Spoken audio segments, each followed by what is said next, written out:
ভাবো তো, তুমি এমন একটি জিনিস ভালোবাসো যা একসময় তোমার পুরো পৃথিবী ছিল, কিন্তু হঠাৎ সেটা তোমার কাছ থেকে হারিয়ে গেল। ইউ লাই ইন এপ্রিল ঠিক এই অনুভূতির গল্প।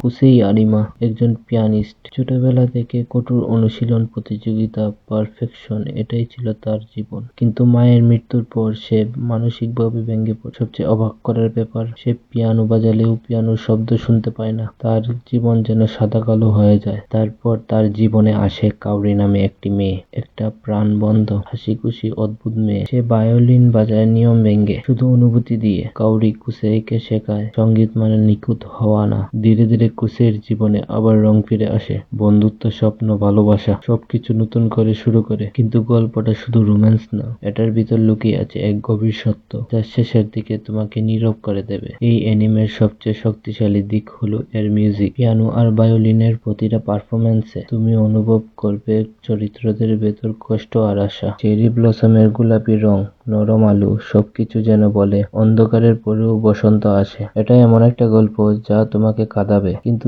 একই সাথে জীবনের প্রতি নতুন ভালোবাসা তৈরি করবে। যদি ইমোশনাল ডিপ আর মিউজিক ভিত্তিক গল্প পছন্দ করো, তাহলে ইউ লাই ইন এপ্রিল অবশ্যই তোমার লিস্টে রাখো। আমি এই অ্যানিমেটাকে 10-এর মধ্যে 9 দেব। এরকম আরো ভিডিও পেতে চ্যানেলটি সাবস্ক্রাইব করে পাশে থাকবেন। ধন্যবাদ।